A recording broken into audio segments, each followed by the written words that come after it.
Welcome once again, and with so much going on in the world of sports, it's time for Udoka Onjako to give us a run-through of what's going on, what the latest is. Good morning, Udoka.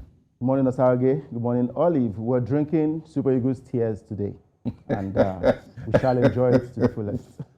I know, very. Anyway, let's go through it. There's been a lot of goodbyes happening. It's just like everybody suddenly realizing 2022 is like that year of clarity, where everybody's realizing I've had enough of the sport. I'm leaving. It's all right. Let's talk about other things happening in the world of sports. Going to Kenya. Kenya President William Ruto has appointed Ababu Namwamba as the new sports cabinet secretary. Namwamba's appointment comes at a time when Kenya is facing a suspension from international football activities over government interference.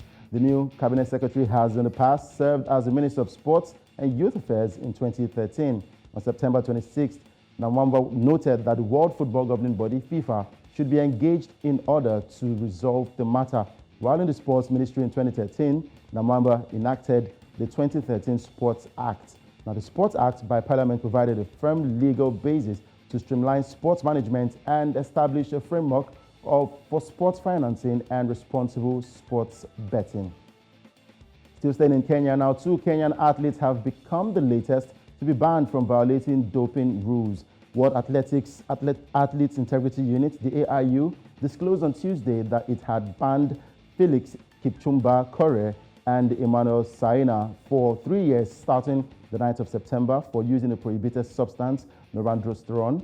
Now, according to the AIU, the 2018 Nigerian marathon champion, Korir, provided a urine sample on August 17 in an out-of-competition test in Kapsabat, Nandi County, Kenya, which was later analyzed at the World Anti-Doping Agency accredited laboratory in Switzerland. On 21st of September, African Games 5,000-meter champion Lilian Kasait was banned for 10 months starting April this year for using a prohibited substance, letrozole. Now, the suspension comes after 5 Kenyan athletes were banned from the World Athletics Championships held on the 15th of July to the 24th in USA, and then Commonwealth Games held on the 28th of July to the 8th of August in Birmingham, England. And to football now, former captain of the Super Eagles of Nigeria and Chelsea legend John Mikel Obi has announced his retirement from professional football. Obi, who enjoyed a successive career both at the club and international levels, took to his official Instagram account to reveal his decision to retire on Tuesday, the 27th of September 2022. The Nigerian great enjoyed huge success during his 11-year stint at Chelsea as he amassed a total of 6 goals and 13 assists in 372 appearances.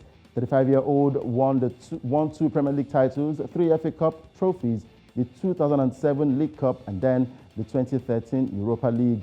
He was also part of the Chelsea team that won the Champions League trophy for the first time in 2012.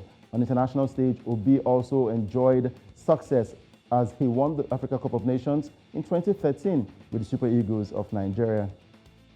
Of course, accolades pouring in for the legend right there, Mikel Obi, all over social media. Going over to the international friendlies game played yesterday for African teams, South Korea defeated Cameroon by a goal to nil, and it was Equatorial Guinea beating their opponents, Togo. I mean, it was a 2-2 draw between Equatorial Guinea and Togo, 2-2, and Senegal and Iran settled for a 1-1 draw. DR Congo defeated Sierra Leone 3-0. Madagascar beats Benin by 3-1. South Africa defeated Botswana by a 1-0. Libya defeated Tanzania 2-1, and was a 3-0 victory for Egypt as it defeated Liberia without Mo Salah playing in that game. Nicaragua lost to Ghana by a 1-0. Ivory Coast beat Guinea by 3-1. Brazil thrashed Tunisia by 5-1.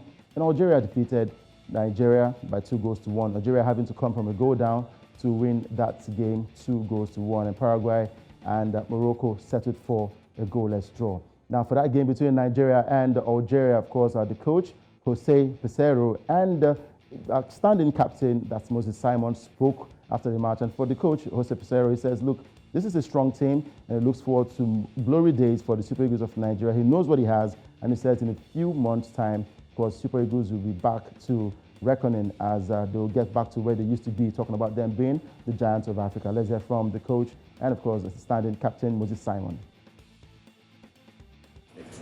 But the first mistake and big mistake was our second goal. You did a 2-0, clear goal. and the referee said offside. Was not offside.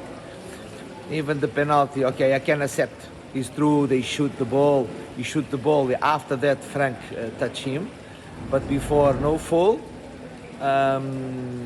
Okay, we must accept. But the main point, the worst mistake was we did a 2-0. The referee give penalty for that. Give offside, no offside. Everybody, no offside. But our team, our players fight until Final Four. Find for create opportunity for took the draw. We could not. Congratulations for Algeria. Fantastic atmosphere. Good match. It's important this match. Actually, the game did not go the way we planned it, but it's part of the job. We learn every day, and I believe we pick a lot from it. We all know the referee did not give a justice. Of course, and the coach just said we just forget about it. We just keep fighting. We just play our game. People are watching, so we just need to encourage ourselves, motivate ourselves. We play for pride. We play for our family. We play for ourselves. Of course, we play for the Nigerian fans, and we just give ourselves a boost so we can do it. And I believe we did our best. And of course, it didn't go as planned. Of course, the players are disappointed with that loss to Algeria, but of course, they said they have to come back stronger and encourage themselves to play better football for the fans and the families supporting the Super Eagles of Nigeria. And lastly, in Ghana, we have one game in the Ghana Premier League, a postponed game, and it is Ashanti Kotoko that will take on Nswatreman in the only fixture in the GPL. And that's a wrap on Sports Update on Breakfast Central. I am Udoka Njoko. Really sad for the Super Eagles. We hope that they can bounce back. And of course, for Mikel Obi, congratulations to him for such a very, very beautiful career. Thank you very much, Udoka, for joining us.